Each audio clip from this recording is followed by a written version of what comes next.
Okay, today our Torah study will be in the merit of a speedy recovery for a very, very special woman. Standing here at this podium, probably about 6 years ago, I said, if anybody here would ever like to have a class in their home by a Partners Detroit educator, please just come over to me after I'm done. And one lady stepped up and came over to me. Her name was Jerry Zaks. She came over to me and she started a class in her home, and that class has grown and grown, and now there's a class every single week pretty much in her house, and there was a whole trip to Israel, a whole mission to Israel. It's really grown into an amazing and powerful force in the community, and that was all started by one woman who stepped forward and said, I'd like to do that. As a matter of fact, I told that story over at a class recently, and someone else from Novi came over to me, and God willing in May we're starting a class in Novi from the same thing, and hopefully that will continue to grow and flourish as well. Jerry Zaks, I gave a class in her house on Tuesday morning, and then after the class she actually went to the hospital to go visit someone, and unfortunately a passenger van in the hospital parking lot hit her, and and she broke some bones, and she's gonna need some surgery. So she's a wonderful, amazing woman, and I'm very confident that she'll pull out of it. But of course, a little extra prayers, a little bit extra studying of Torah and her merit always would help. So today's Torah study should be in the zechus, in the merit of her refuah shlema, of her speedy recovery. Her name is Gittel Bas Leah, and anybody else wants to put in some extra prayers for her, that would be most appreciated. And now, down to the bidnet at hand. We were in the middle of talking yesterday about draft options for the Lions, right? Is that what we were discussing last week? No. Oh, no, I'm sorry. Yeah, that was the other class I gave. Sure. We were talking about the Haggadah. We talked about Kiddush, and we talked about wine, and we talked about the Neshama, and we talked about Karpas, right? We talked about Karpas last week, about the dipping, like Yosef's, to remember Yosef's dipping, the sale of Joseph and the dipping of his blood. We talked about Yachatz last week, right? We talked about Yachatz, we talked about putting away, did we talk about this? The bigger and the smaller half, the bigger half representing the greater redemption that will come, God willing, which is hidden from us, but is the greater half, so to speak. And now we get to what's called the Magid. Magid is, of course, the largest part of the Haggadah, not in terms of food, but in terms of time, hopefully, right? Length of time, the Magid should be the lion's share of your Haggadah. Remember, there are a few... Oh, I made a mistake last week, by the way. I love these things. These are awesome. We get to get mea culpa. I made a big mistake. I made a mistake last week in terms of, we talked about Kiddush. The minimum requirement for Kiddush, I think I may have said last week that it's just to say, Borei Pri Hagafen on a cup of wine. That's not true. It's not true. You actually need to say the declaration sanctifying the Shabbos. So, it's a little bit... It's add an extra paragraph or two, and you're fine. But it's still a very, very easy and amazing mitzvah to do, to sanctify the Shabbos day over the cup of wine by reading a couple paragraphs testifying to God creating the world in 6 days and resting on the seventh. And that is how we do the positive biblical commandment of sanctifying the Shabbos day. So I just wanted to clear that up.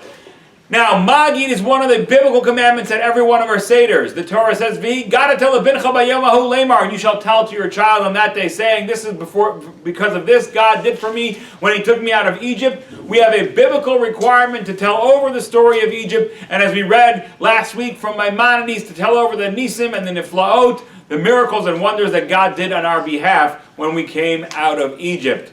So, we open up the Magid section of the Haggadah, and that's why, by the way, there are people who sort of, there are two different kinds of people in the world. There are those who pride themselves on how fast they did the Seder, and there are those who pride themselves on how slow they did the Seder, right? You got the people who are like, we went till 3 o'clock in the morning, went till 4 o'clock in the morning. I think one guy's like, the next morning they're in shul, and the guy's like, I'm still there. I'm still going strong, And then there are the people who are like, yeah, my family, we cut it down to 12 seconds, We did the speed reading course, and believe it or not, one person at my Seder was able to read the entire Magid in 12 and a half seconds.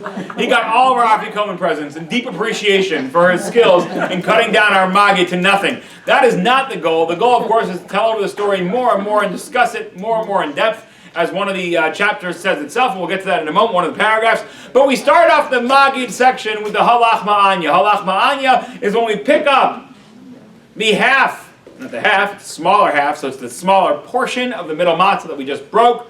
We pick it up and we make the following declaration. This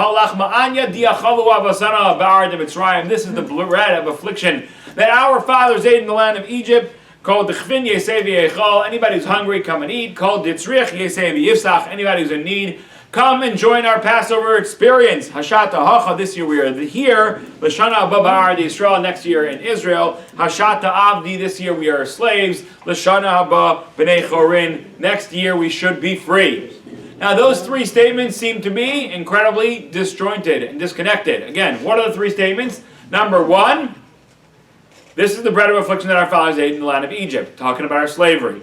Number two, open invitation. If you're hungry, come and eat. If you're in need, come and join the Passover experience. Of course, that does recognize in our open invitation that there are two different kinds of needs in the world. There's a physical need and there's a spiritual need. There's a physical need. If you are hungry, come and eat. However, there's a lot of people that are hungry but not for food. As the prophet prophesies for us, Hinei yamim ba'im nu'um Hashem. Behold, there are days coming, says the Lord, and vishlachti ra'av ba'aretz, and I will send a hunger into the land. Lo ra'av lo lechem, not a hunger for bread, but lo tzameh lamayim, not a thirst for water, ki im l'shmoa as devar Hashem, but to hear the word of God. Today we live in a country where there is very little hunger.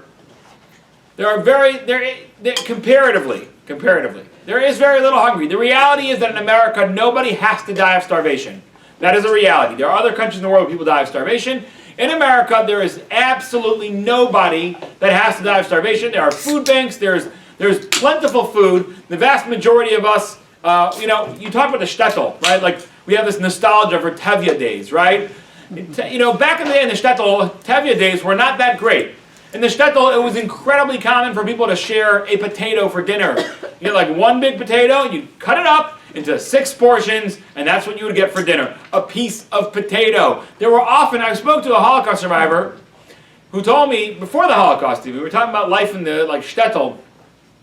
He said, I was talking about fasting, Yom Kippur, whatever. He's like, when I was growing up, we regularly had fast days in the middle of the week. There was just no food. There wasn't any dinner, right? Now, thank God, we didn't grow up with that. We don't grow up with that. It doesn't matter if, like I said, there is enough food in America, and not just when I say food, but I mean available food. There are food banks in every major city. Nobody in America has to die of starvation. I don't know if people do, but there are people who are undernourished, that is true, but there is available food for everybody, every single human being in America.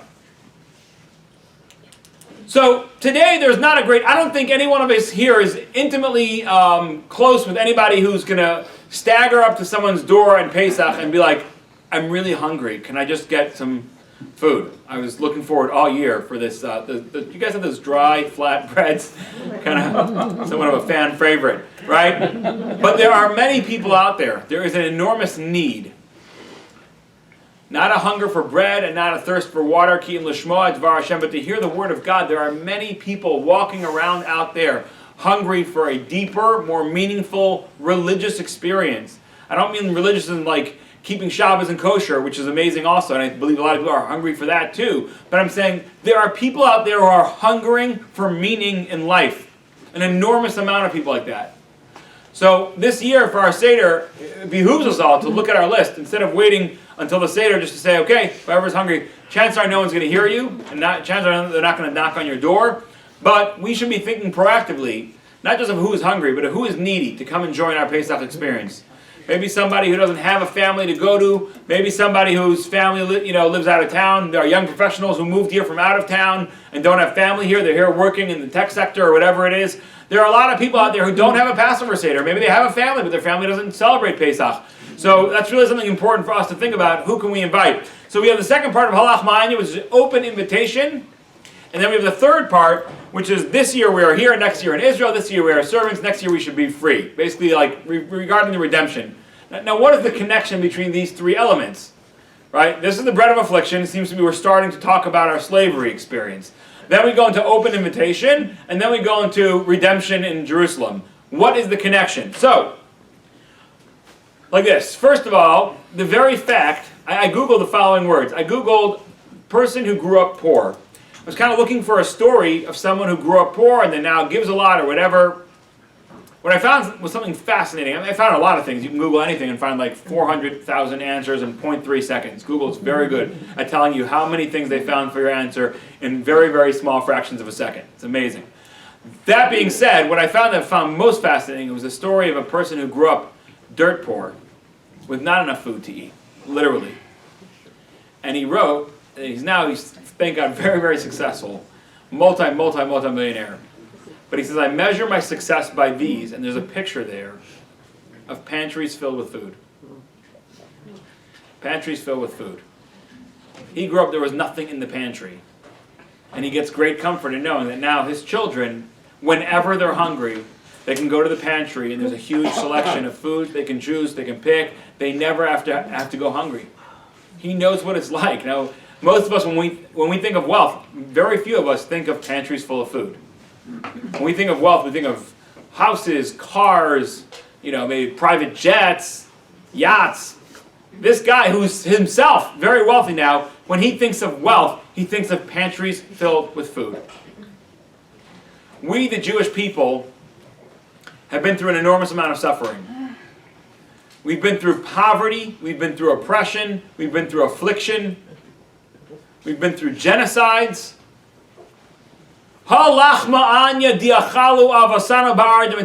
This is the bread of affliction that our forefathers ate in Egypt, and because of that, we are so sensitive to the needs of others, and we make open invitations. Anybody in need, come and join right here. Because we know what it's like to not have. There's a reason why the Jewish people are the most generous ethnic group in the United States. Besides for Mormons, if you don't give 10% in the Mormon church, you're kicked out. So by definition, everyone gives 10% or more. But aside from the Mormons who sort of self-select, we are the most generous ethnic group in America. And there's a reason for that, because we know what it's like to suffer pain.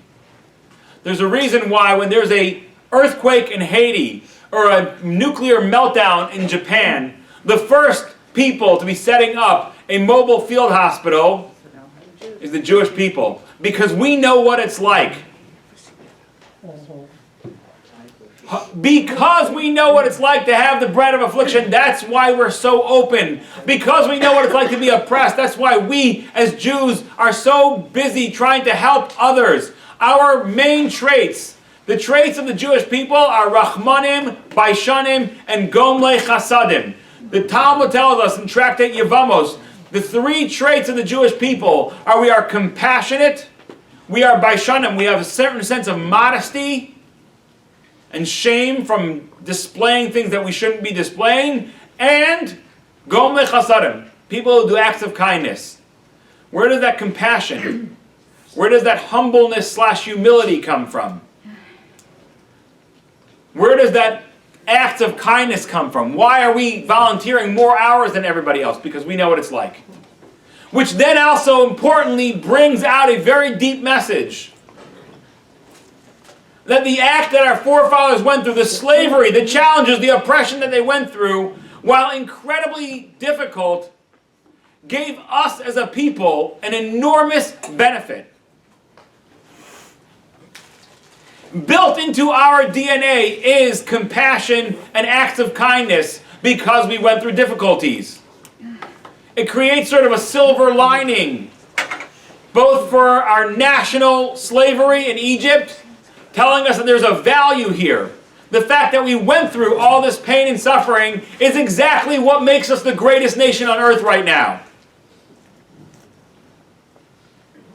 And for ourselves and our own personal redemption, being able to recognize that the challenges that we're going through and the challenges that we went through are there not to crush us, but to make us more compassionate and more kind to others.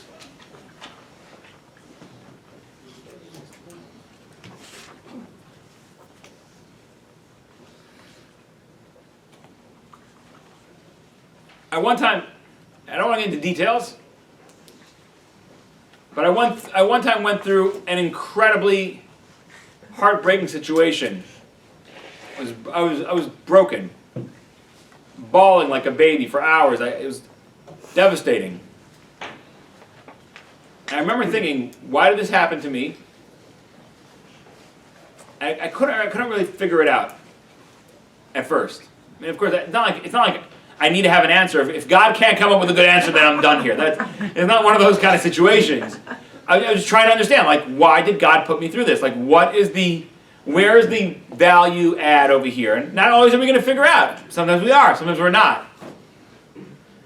But I remember, I was like, why? I want to understand why this happened to me. And the answer that the only answer I could come up with at the time, I was a young man, and I remember I think the reason why I went through this is that I should be able to have a deeper sense of compassion for other people that I will encounter in the future who will go through this. Because I know that other people, at that time, I don't know if I even knew I was going to be a rabbi or I didn't know, but I knew that I'd be coming in contact with a lot of people. I was in social work school, and I said, that's maybe why. Maybe the reason why God has given me this experience is that I should be able to have a deeper wellspring of compassion because I will have eaten the bread of affliction.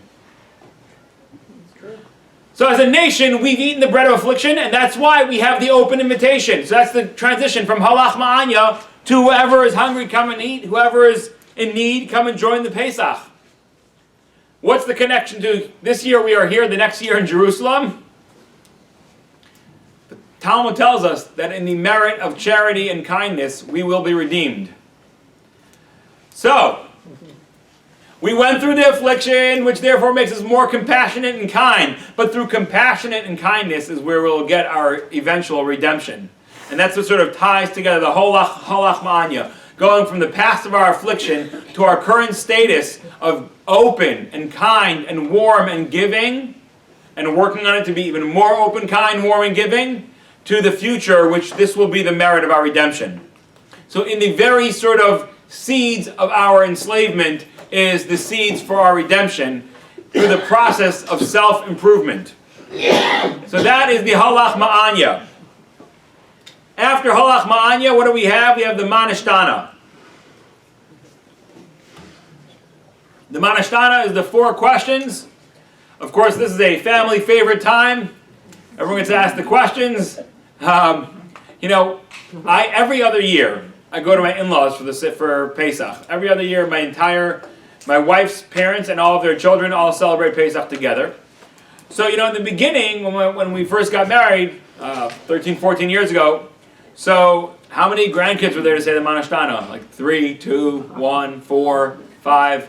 Now, thank God, the numbers are above 20, So we no longer sit and watch everybody go through the manashtana, because then we truly would be there until the morning, and they would come and say it's time for the Kriya Shema of the morning.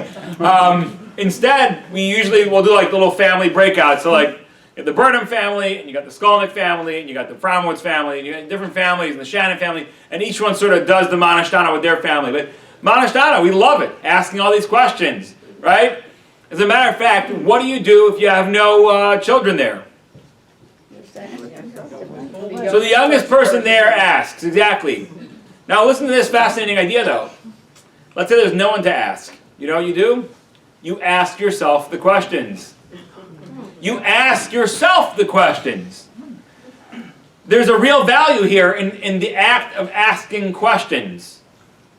As a matter of fact, there are a number of things that we do at the Pesach Seder that are done specifically to get people to ask questions.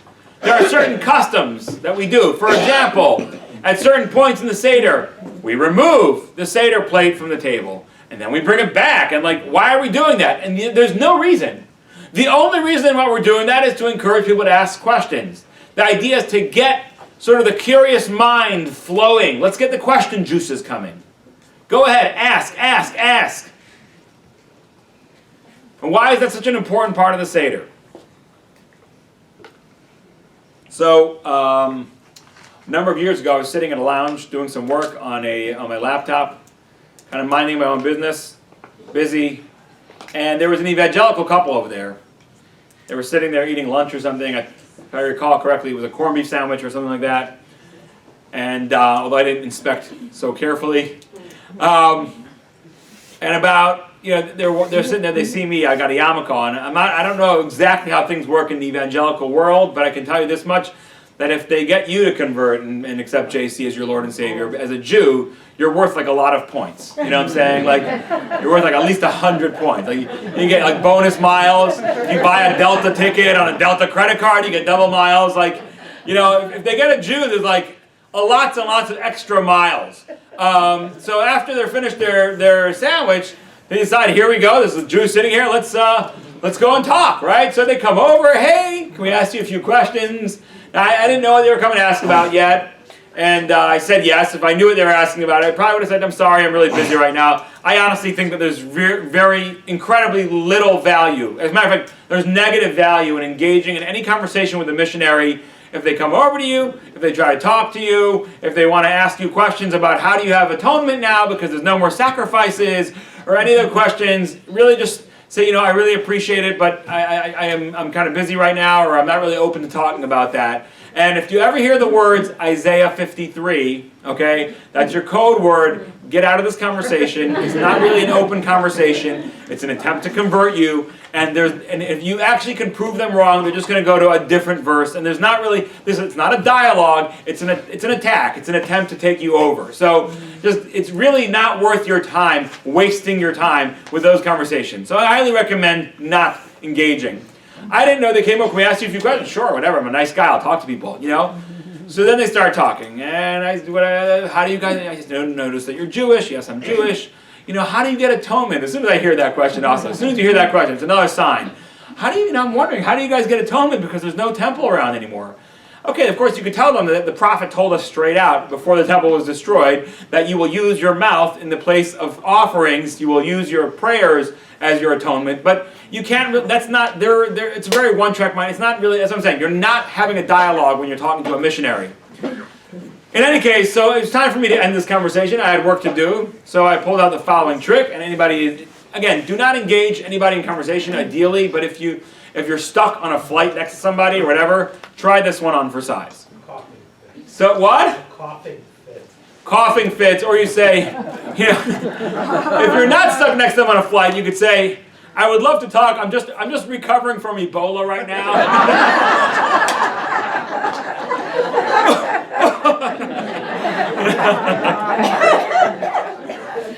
That should work. That's so Very well. Yeah. Yeah, right.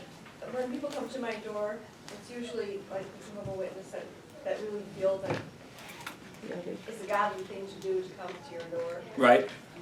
And I don't want to insult anybody. And I say, I'm so thankful that you thought of me, but I already have a personal relationship with God.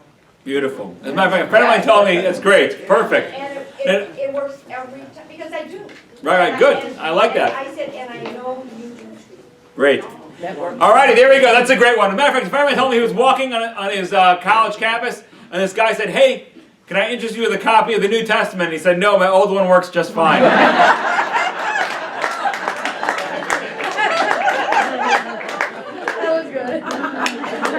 Alrighty, in any case, so I said to this couple, I said, look, if I accept JC as my Lord and Savior, like, what do I get? They're like, you get eternal bliss. Yeah, Like, right. no. So I said, really? Wow, that sounds amazing. What does that look like? So this guy's eyes light up, right? Boom. He's like, you don't understand. The roads are paved with gold.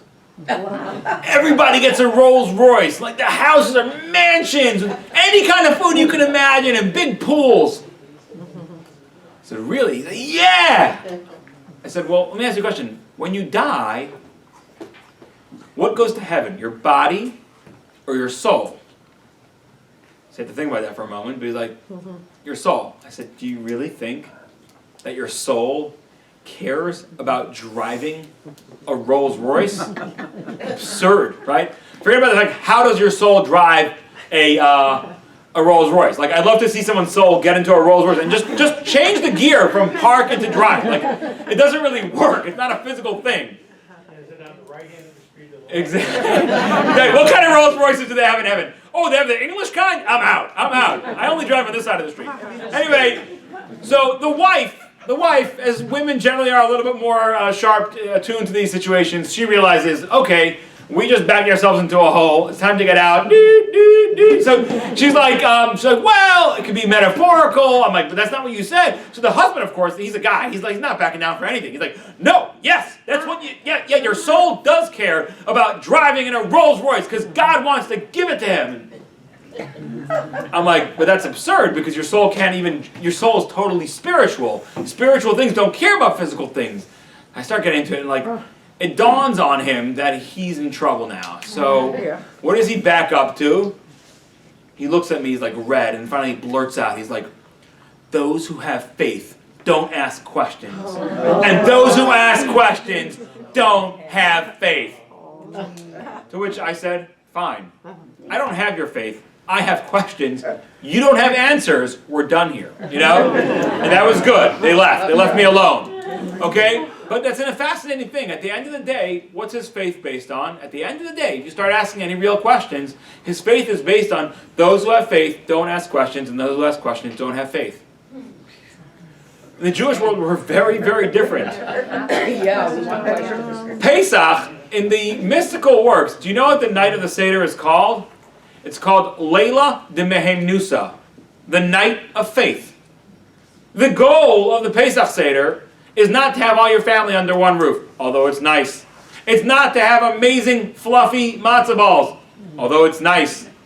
It's not to have that special, chicken dish that your, sister makes that she only makes for the Seder, although that's nice. It's not to drink 4 cups of wine, although that's nice. The goal of the Seder is to instill into us and into our children and into our family the faith that God is the one who controls the heavens and the earth and all the forces of nature, as we see He demonstrated through the amazing miracles of the plagues. And that God sees us as His child, His firstborn child, as Moses said to Pharaoh, B'ni b'chori Yisrael, so says God, my firstborn child is Israel. And by telling over the story again and again, and envisioning ourselves as if we were there, we relive the experience and we fortify ourselves with the faith that number 1, God controls every force of nature, and number 2, God truly sees us as His firstborn son. But our way of faith is exactly the opposite of that Christian way. Our way to faith is through questions. On the night that is called the night of faith, we do everything we can to encourage questions. Get those curious juices flowing. Not just curious, like I'm curious how many steps it takes to walk around Somerset Mall. No, like deep questing questions. Real questions. And we do things to encourage questions. You have to even ask, if there's no one else to ask you questions, you got to ask yourself the questions. Because we believe the way to faith is by asking the questions. And when I say questing questions, I mean because that's supposed to put you onto a quest to find the answers. And furthermore, most importantly, to live by those answers that you find. Which is the most difficult part, of course.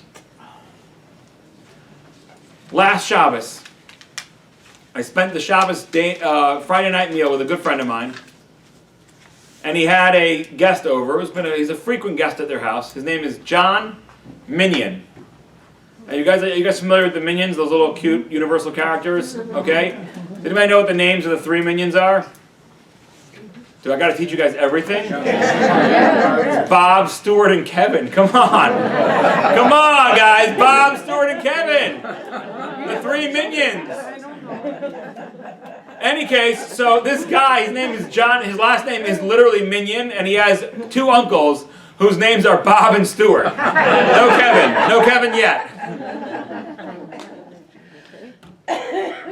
Any case, Kevin came into University of Michigan, very unconnected to his Jewish tradition, and now he's a junior, I think, he's a junior, and he's fully engaged. He keeps Shabbos, he keeps kosher. And I said to him, I'm like, John, why are you doing all this? It's not what you grew up with. I said, I'll tell you. I said, I went to this program called Maimonides with Rabbi Foley Eisenberger. They brought out this speaker. His name was Rabbi Y.Y. Wanglin, a good personal friend of mine, amazing, amazing guy.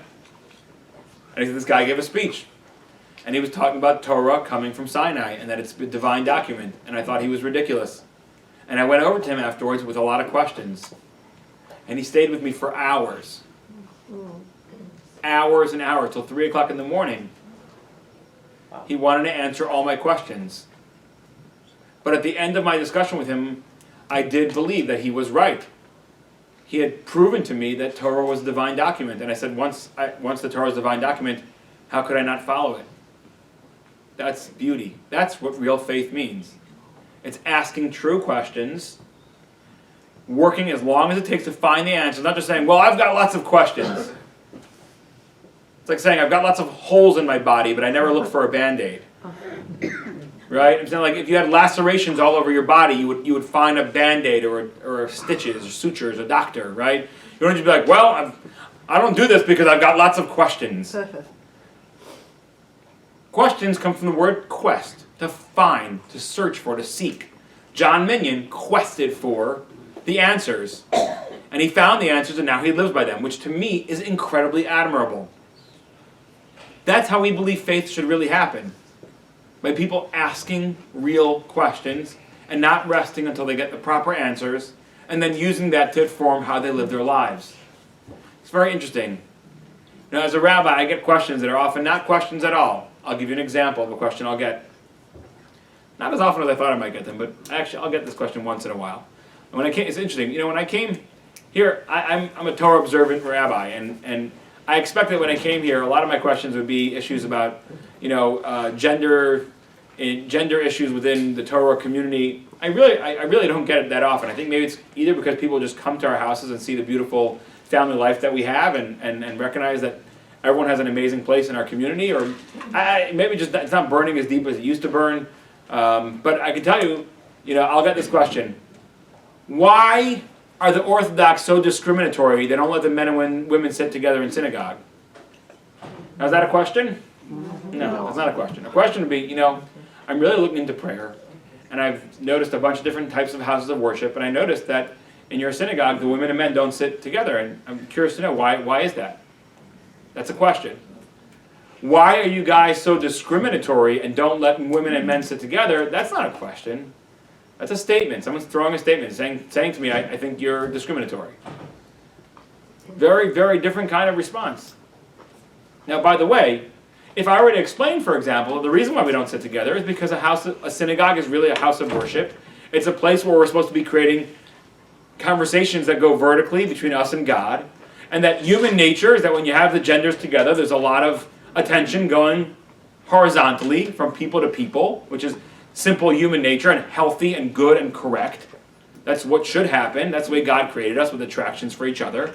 And that when you have a synagogue where it's all mixed together, there's often going to be a lot of tension, of just, you know, kind of horizontal focus. As a matter of fact, and I've heard from people who have told me that their synagogue, come high holidays, it's like a fashion show, you know. Everyone's got to be dressed to the nine and the cutest dresses and the sharpest, you know, clothing, and it becomes like a fashion because that's where everyone's going to see each other, and it's all important. See, this guy looks great this year. This guy, yeah, this girl, you see, she came out from college. Wow, you know, like, but that's not what a synagogue's all about. It's not about this. It's about this. So if you come to me with a curious question, and I can explain why we have our synagogue set up the way we do, I can tell you about a woman who told me that she loved going to synagogue with her family, sitting with her family because her husband was a doctor and very busy, and she barely saw him. But Shabbos morning, they would go to synagogue together and sit next to each other, and she would hold her husband's hand. So beautiful. Family time together, but she says, but then I started going to a synagogue with a mechitza, and the first time I went to a synagogue with a mechitza, I discovered prayer. Because until now, when I go to synagogue, it was beautiful family time.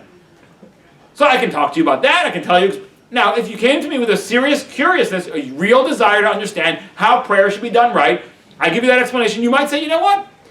Maybe I'll try going to a synagogue where there's less distractions, and I can have more vertical conversation. If you come to me and say, oh, why are you guys so discriminatory? There's nothing that I can answer in the world that's going to make you happy. Because you're not asking a question. Judaism is about really asking questions. The way we really build faith is by asking legitimate questions and really searching for the answers. Now that is all tied together with freedom, of course, because slaves don't get to ask questions. Slave is told what to do, when to do it, and how to do it, and he says, yes, master. That's what a slave does. They don't say, well, I'm not really so sure. I was thinking maybe now would be a good time for me to get my lunch break. Have you ever spoken to us about holiday time? You're like, not a slave, no. I went to China many years ago. In China, I always thought of it like backwater, the places again, of course, there are places in China that are like totally barely any running water or whatever, and then there are plenty of places that are incredibly industrialized, but the smog is so thick that you can barely walk through it. It's like walking down these streets is like swimming through pudding. I mean, there are places in China, there are all kinds of places in China, the largest population in the world. I went to Shanghai, where I went, mostly, except for that one day that I took a little off-beaten trail to try to see what the rest of Shanghai was like. 20 million citizens in one city. There's a lot of diversity there. But for the most part, when you go as a tourist, it's beautiful. Beautiful. Beautiful big buildings. Beautiful, amazing architecture. Beautiful shops. Beautiful stores. Beautiful hotels. Beautiful everything. Gorgeous cars. I saw more Ferraris and Lamborghinis and Bugattis and Spikers and crazy cars when I was in China than I ever see over here. Or New York, or LA for that matter. So you talk to the people, and they're very open. You talk to them about their jobs and what they do, and the weather, and the monsoons, and this and that. But then there'll be a question, well, I'll say to them, so, tell me, you think you're talking to someone for 20 minutes, like, we got some good rapport over here, and I say, so, what's it like to live under a communist regime? I'm so sorry, I couldn't hear you. What? What's it like to live under a communist regime? Are they very strict on you? I'm so sorry. I don't hear you. What? And me like a stupid idiot, I keep repeating myself. Trying to be more loud, enunciate more clearly. And in their mind, they're enunciating, you stupid American, I'm not answering that question. Because we're not allowed to talk about that here in China. It's like when you try to look something up on the internet in China and it says, sorry, the server is not responding. Yeah, exactly. It's called censorship, right? In China, they're not free.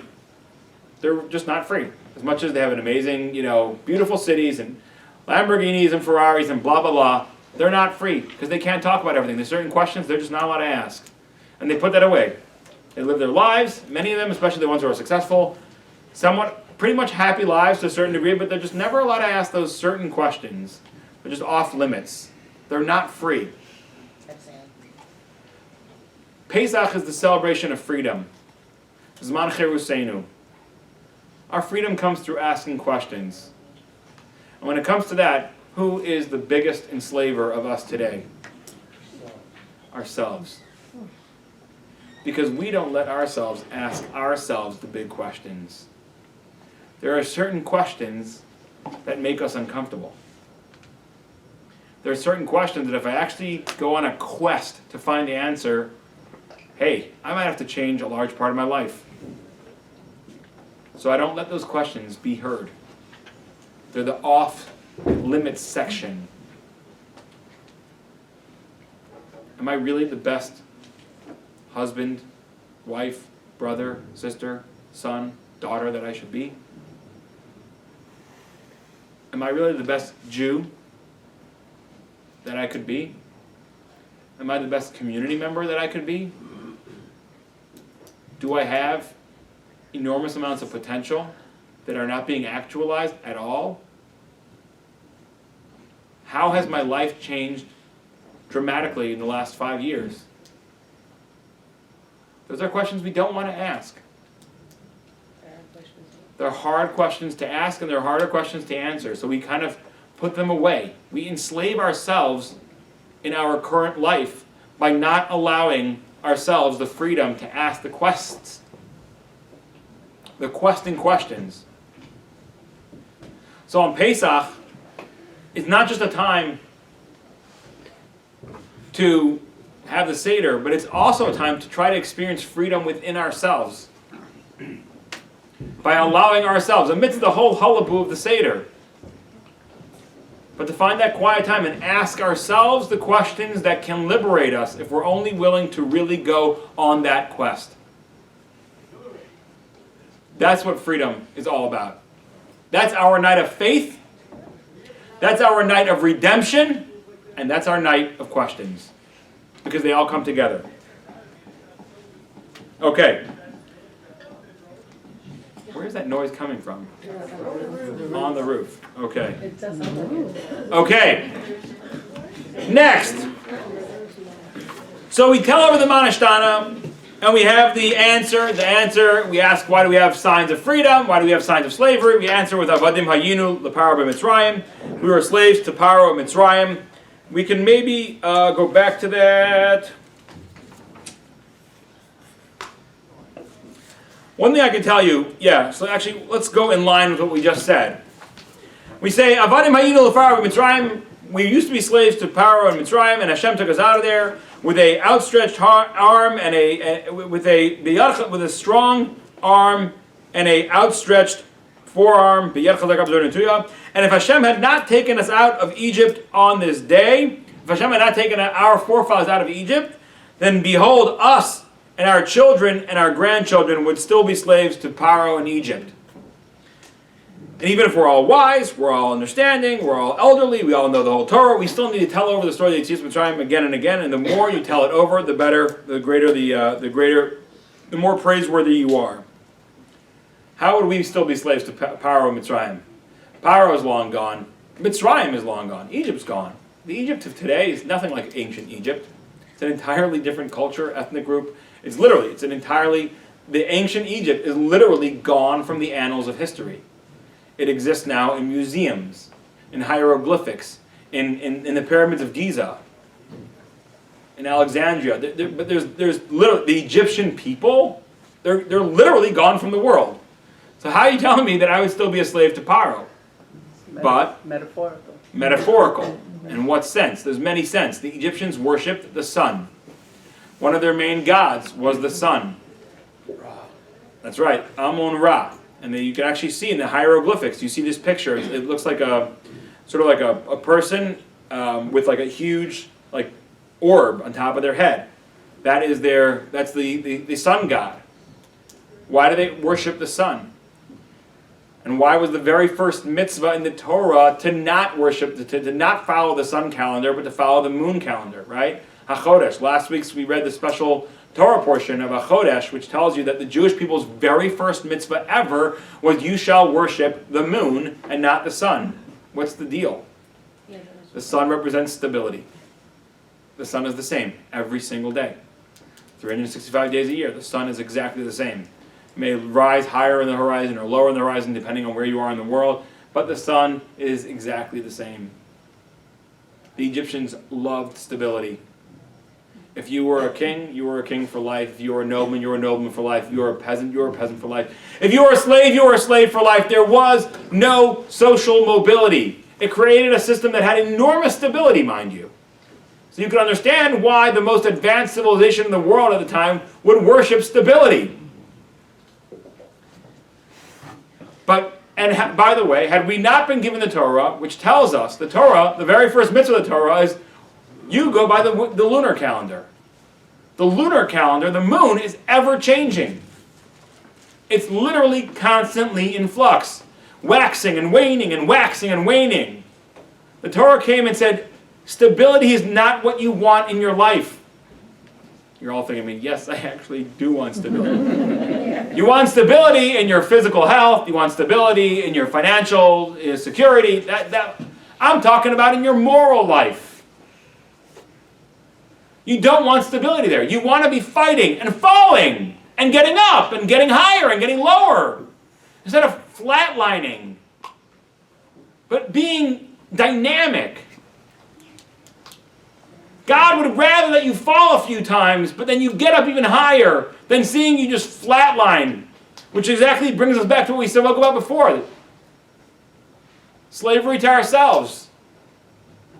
So when we say we would still be slaves to Pharaoh in Egypt, it doesn't mean the Egypt of today. It means that we would be slaves to this stability. Just keep doing what you're doing. Don't stop. Don't think. Just stay the course. Just stay the course. It's okay. Don't worry. I'm bothered. I'm bothered by rabbis or congregations where the message to their people is, you're okay. You're okay. Maybe just buy a Prius or recycle a little bit more often. But don't worry, you're okay. You're doing what's okay. You know, whatever's meaningful to you. How dare you sell someone short like that? Really? You're okay? It's okay to not be okay. You're not okay if you're static. You're okay if you're dynamic. It doesn't mean that you have to be successful at everything you do. It doesn't mean that when you put yourself out there and take a step off of the moral security barrier, that you're not going to fall even lower than you are right now, but you'll be dynamic, you'll be changing. You'll be fighting. You'll be alive, you'll be moving. When a patient goes like this, the doctors cover him over with a blanket. It's over. You need to be fighting. It's not okay, just whatever is meaningful for you, whatever you've been doing, as long as you're happy. No, no, no. Do more. Be great. You can. You've got a neshama in you. It's an enormous engine. It's powered with a little bit of God. You can do greatness. You're not okay. You're never okay. You're amazing. Don't get me wrong. I'm not saying you're amazing, but what I'm saying is you could be even amazinger.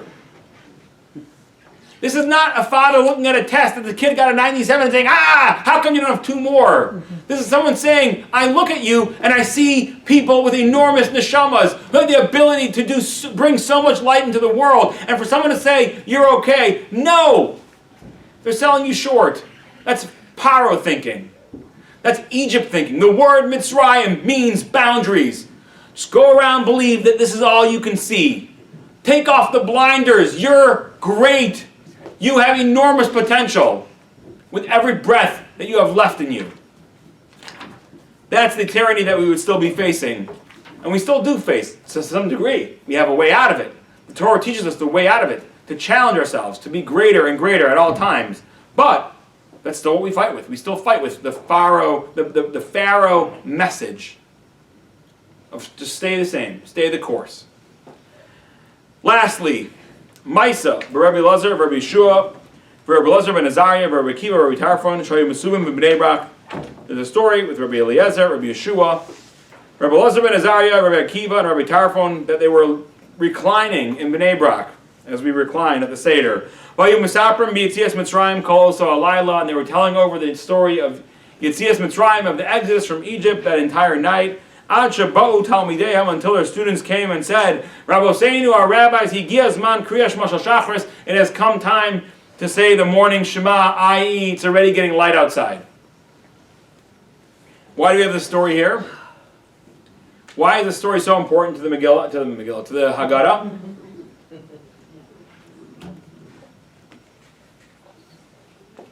There's a story of a king having real trouble collecting his taxes. It actually occurs today in Greece, right? And other countries too, America too. We lose about $3 trillion a year, I think, towards I don't know what the number is.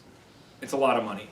It's an insane amount of money. The amount that I think it might be, it's in the trillions of, I think if I'm not mistaken, it's a lot of money. I think it's $3 trillion a year that we lose to fraud and evasion, etc., etc. There was a whole huge report about it from the Government Accountability Office, the GAO. Feel free to Google it in your own time. In Greece, of course, the problem was so widespread. They have a system there. When the tax collector comes, you give him something called a fakalaki. That's literally what it's called in Greece. It means like a bribe. You give him an envelope with some cash. I was with a friend of mine recently from South Africa. He said in South Africa, no one ever gets a ticket. They pull you over, and you give the cop, a $100 bill or whatever it is, and he leaves you alone. He told me his uncle was once driving. He said he had a friend of his who gave the guy a 50. He said, "Do you have change?" The guy gave him 20 back. It's amazing. An honest cop on the take. He said his uncle was once driving. and he simply didn't have his wallet on him, and he gets pulled over, and he had just come back from a Starbucks or something. He was meeting somebody, and he had like a big, a frappuccino or something. So the guy pulls him over, and he says, listen, I really don't have any money on me. I'm really sorry. Will this work? And the guy's like, okay. And the guy takes his coffee and walks away. So the king has a problem that his people aren't paying taxes. So he calls his most trusted advisors, says, what's going on? They commission a big study. They come back and they say, the problem is that none of your tax collectors pay taxes. So your tax collector comes around someone's house, and the guy's like, look, buddy, you don't pay taxes. Why should I pay taxes? So they say, make a new rule. All the tax collectors have to pay their taxes. They're going to be very strict about it. Now, of course, the tax collectors are getting charged. They're going to make sure you pay too. And the whole system changes around, and all the money starts running in. The tax revenue starts coming in. I really believe that one of the problems that our people face, yesterday I had an issue. A mother came to me with a very painful story. She gave her, she paid for her kids to get a Jewish education their whole lives, a lot of money. And one of her children got married, and the spouse doesn't really care about all the traditions. And this year for Passover, they're going to be on a Disney cruise. And it's tearing her up. It's tearing her up that her own kid is not going to have a Passover Seder. And I hear where she's coming from, 100%. And I think that one of the reasons that we're facing a lot of these challenges, there's a lot of reasons. But I feel like one of the contributing factors, you have tons of kids who are going to school and learning about all sorts of Jewish concepts from people who don't keep those concepts. People are teaching them all about Shabbat, and they themselves are not even necessarily lighting Shabbat candles, or they're definitely not keeping Shabbat. They're learning about not eating any chametz, or they're learning about all these laws, and the people that are teaching them are not keeping it. And the parents that are bringing them are not keeping it. You bring your kid to school, to Sunday school or Hebrew school, and they're teaching them they're all about Shabbat, and the kid comes home, mommy doesn't light Shabbos candles, or mommy lights Shabbos candles, and then drives off to whatever. It's a real disconnect. The kids are getting a disconnect. The only way a message really goes through is when the person delivering it is really living it. When we say, whoever tells over the story, the more you tell over the story of Yetzias Mitzrayim, the more you are praiseworthy, the Haggadah immediately follows it up by telling us, yes, and the rabbis do this too. This is not just being taught in the schools. It's great to tell the story over as much as possible, and the rabbi gets home and rushes through the Seder. No, our greatest rabbis who knew everything, they were up all night long studying. Right at the beginning of the Seder, we have to let everybody know this is not something we teach, this is something that we do. This is something that the greatest rabbis do. And the only way that we're going to be able to give our kids redemption, this has global applications to all of what we're trying to teach at the Seder night. The faith in God, the reliance in God. That only happens when the people teaching it, the parents, the schools, are in step, lockstep with what they're teaching. That's how it works. That's how you have a generation of followers. May God give us the ability, first of all, this is our last class, next week we will not have class. May God give us this year an amazing redemptive Pesach. May God give us the courage to free ourselves from the shackle of self by asking the right questions to ourselves, the questing questions. The questions that will set us free to be great and big. May God give us the ability to take the pain and the affliction that we suffered in our lives and turn it around into a great storehouse of compassion and giving. And may God give us the ability and the courage and strength to be the people living the lives that are exactly the messages we're trying to teach the world. As Gandhi once said, be the change you want to see in the world. May we all have enormous redemption. Thank you so much, and Chag Kosher V'Sameach.